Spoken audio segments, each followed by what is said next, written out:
नमस्कार, मैं हूं प्रवीण दुबे।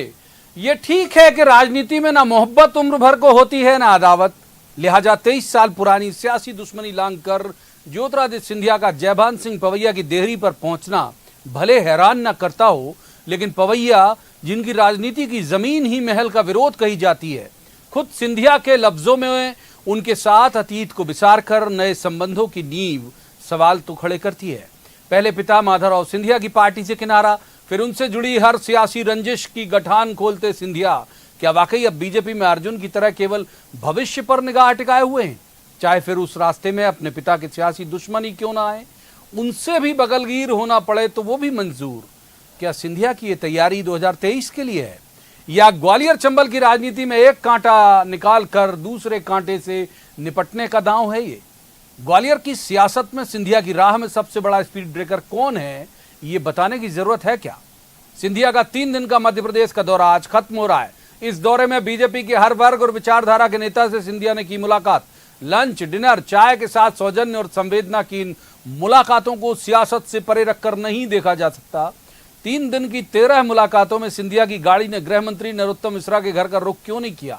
सवाल यह भी बना हुआ। सिंधिया का बीजेपी में मुंह दिखाई के बाद सबसे पहले उनके खिलाफ विरोध दर्ज कराने वाले पवैया क्या अब ग्वालियर चंबल की राजनीति में सिंधिया की नई पतवार बनेंगे? सवाल यह है कि इन 3 दिनों के दौरान एमपी में हुई सिंधिया की मुलाकातें क्या 3 साल बाद होने वाले विधानसभा चुनाव की तैयारी है? एक खास पैनल हमारे साथ जुड़ रहा है, जिससे हम पूछेंगे सवाल और कहेंगे जवाब तो देना होगा। लेकिन पहले आपको दिखाते हैं एक रिपोर्ट, देखिए।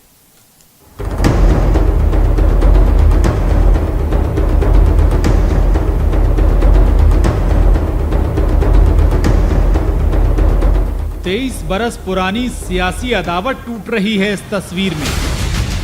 1998 के मध्यावधि लोकसभा चुनाव के बाद अपने विरोधी जिन जयभान सिंह पवैया की वजह से दिवंगत कांग्रेस नेता माधवराव सिंधिया ने ग्वालियर की सियासत छोड़ दी, उस छूटे टूटे सिरे को पकड़ने पहुंचे थे आज ज्योतिरादित्य सिंधिया।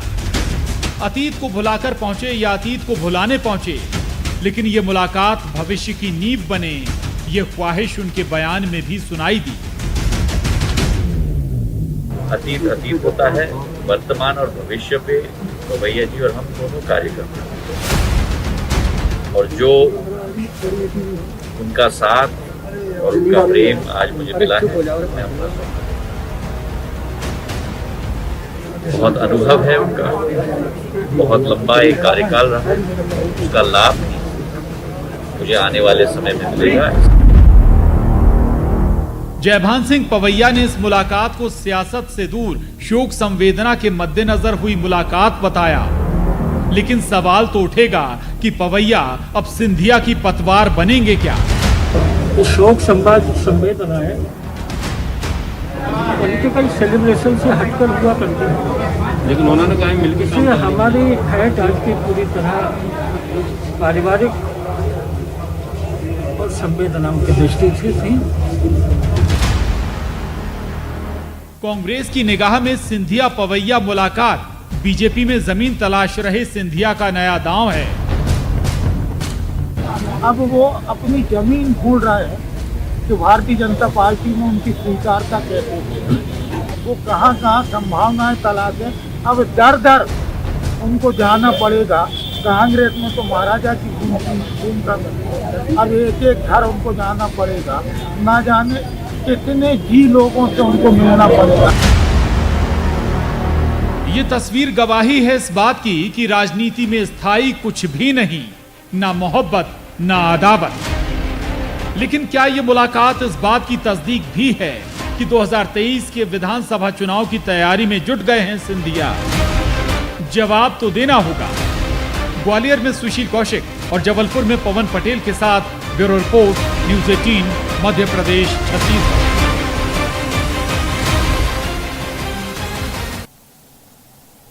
तो सबसे पहले उन मेहमानों का परिचय जिनके साथ हम इस चर्चा को आगे बढ़ाएंगे। हमारे साथ हैं जेपी धनोपिया, कांग्रेस के वरिष्ठ नेता हैं, पिछड़ा वर्ग आयोग के अध्यक्ष हैं। बहुत स्वागत धनोपिया जी का। दूसरे मेहमान रजनीश अग्रवाल, प्रदेश मंत्री हैं भाजपा के और बड़े युवा ऊर्जावान प्रवक्ता हैं। रजनीश जी का भी स्वागत। और तीसरे मेहमान पत्रकारिता का बहुत चर्चित चेहरा है, बहुत अच्छे राजनीतिक विश्लेषक हैं, दिनेश निगम त्यागी। दिनेश जी का भी स्वागत है। शुरुआत करेंगे रजनीश अग्रवाल जी से।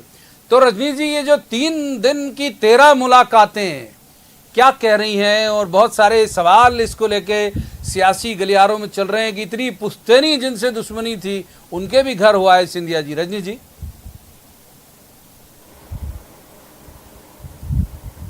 देखिए, जिस प्रकार की मुलाकातें हुई हैं वो निश्चित तौर पर आप सबके सामने है कि तमाम परिवारों में, शोकाकुल परिवारों में अपनी शोक संवेदनाएं प्रकट करने आदरणीय ज्योतिरादित्य सिंधिया जी पहुंचे हैं। और हमारा जो राजनीतिक समाज ही क्यों ना हो, एक दूसरे के तौर पर राजनीतिक प्रतिद्वंदी भले ही क्यों ना हो, लेकिन ऐसे मौकों पर जरूर एक दूसरे के घर जाते हैं।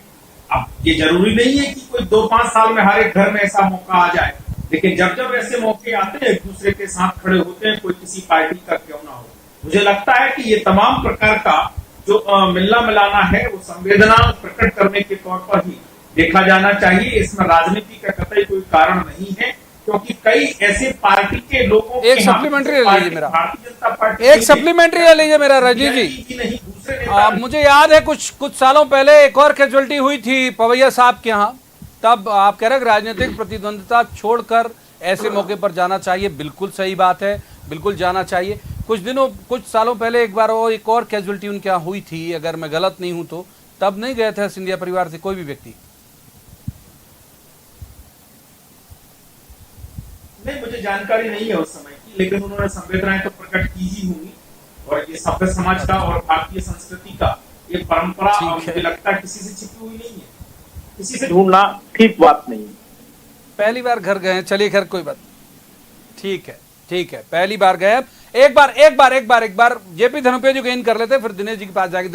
धनुपे साहब, ये यहाँ भोपाल की मुलाकातें बहुत बारीकी से आपने देखी। रजनी जी इतनी मासूमियत से कह रहे हैं कि आप सबको पता है, हमको कैसे पता होगा कमरे के अंदर क्या बात हो रही खाना खाते वक्त, लेकिन उन्होंने कहा आप सबको पता है यहाँ की मुलाकातों में क्या हुआ और वहां की मुलाकातों में क्या हुआ। तो हमको तो पता नहीं चल पाया, आपको कुछ पता चल पाया धनुपे साहब, इन मुलाकातों के मायने क्या है? त्रिवेणी जी, रजनीश जी की बातों को मान लीजिए भाई, उनकी बातें हो सकती है सही हो, क्योंकि वास्तविकता ये है कि राजनीति में अब राजनीतिक लोगों की विश्वसनीयता खत्म हो चुकी है। उनके दिल के अंदर क्या है, जवान के अंदर क्या है और उसके भावार्थ क्या है, अब लोग समझ नहीं पाते हैं। इसलिए राजनीति बदनाम हो गई है और नेता बदनाम हो गए हैं। भारतीय जनता पार्टी के मित्रों के घर वो गए, लोगों से मिलने के लिए गए, यहाँ 2 ही बातें सामने निकल के आती है। आदरणीय त्यागी जी आज साथ में शामिल हैं, उन्होंने एक बहुत अच्छा आर्टिकल लिखा था कि सिंधिया जी एक फाइल लेके घूमते रहे, जगह जगह ठोकरें खाते रहे, लोगों ने उनको सुना नहीं, स्वीकार नहीं किया और अपने दर्द दबाए चले गए। तो वो गिड़गिड़ाने के लिए या अपना सौदा याद दिलाने के लिए लोगों के पास गए कि भैया मैंने सबको दावत पे लगा के आया, मेरे लोगों को एडजस्ट करो, मेरे वो करो। और आज ये हालत है कि जहाँ